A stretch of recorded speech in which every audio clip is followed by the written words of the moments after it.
Tomorrow morning at 0500 hours, we have to cross over into Laos. Now, this is Flight Lieutenant Dangler's first mission. This mission is classified. No one can know. Come in!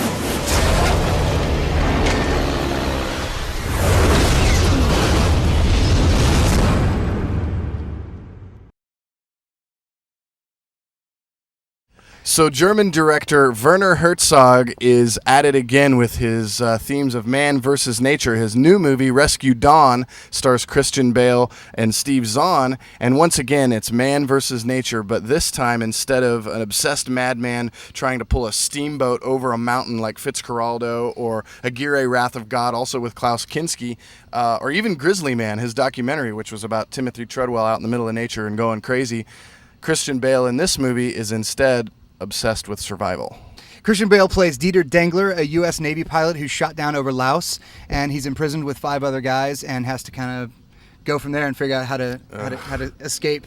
Boy, does he into the jungle. And yeah, it's intense. This is interesting though because it's definitely stylized. There's a lot of like really interesting and creative camera shots, but it has a feel to it that's a lot like a Blair Witch Project or something. I mean, you almost feel like Steve Zahn and Christian Bale and Jeremy Davies have been put into this situation and forced to live under these conditions while the filming was going on. It's got a really intense documentary, sort of real life feel to it. The performances in this movie are really, really spectacular. Both Christian Bale and Steve Zahn, I think, are really fantastic, and I kind of think that they're probably both in legitimate contenders for Oscar nominations. Yeah, because they really are really fantastic and standout performances. Well, it's amazing because Christian Bale is like the driving force of this movie. His character absolutely refuses to lose. He will not give up, right? And he's this constant motivational force. That kind of a movie always means that you're going to have these characters that are just on the outside of that are making him look good, and they're shining. And these supporting characters, you've got Steve Zahn. The guy who really impressed me in the movie was Jeremy Davies. He lost way too much weight for the role. Probably shouldn't have done that. Right, kind of out-machinist. Yeah, out-machinist the machinist. Yeah, exactly. Yeah. You can run in here if you like, but I'm going to scram. You cannot escape. You make it out of camp without water. You won't survive more than 2 days out there. The jungle is the prison. In one of many great examples of really well done dialogue in this film, Steve Zahn says, "The jungle is the prison."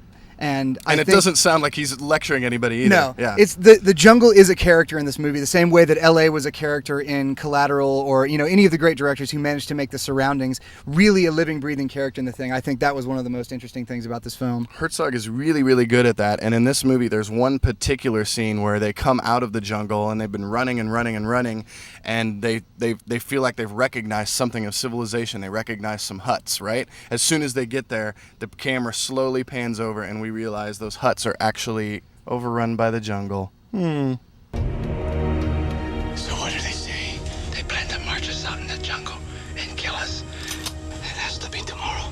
I felt like the dialogue was very unforced, like none of the Steven Spielberg type Saving Private Ryan chummy bonding type stuff until the end. Until the end. And that's the one thing that I really did not care for with this film, and it felt out of place. It felt out of beat with the rest of the film. And historically it may have happened, I haven't done my research, but at the end of the film it goes all Top Gun, and you see his buddies from the beginning of the movie, and it feels like scripted dialogue, and it feels like a forced scene. Well, we haven't had so much of it for the movie that all of a sudden everybody's healthy and hey, joking around. It's kind of weird. It just didn't fit with it was an unremarkable and typical ending to a film that had been remarkable and atypical. I think so it felt a little weird. The movie's about brotherhood, and obviously these people go through this tremendous thing together. And so to have all your brothers there at the end and everything, I understand that. He's also trying to make a comment, I think, about the government and God and country. And after being through something like that, you can really just only believe in yourself. And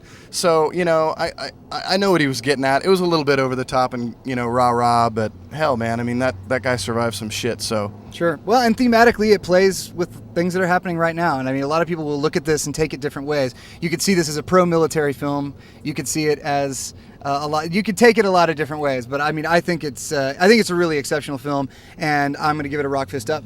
I am also going to give it a solid rock fist up. We actually agree on something.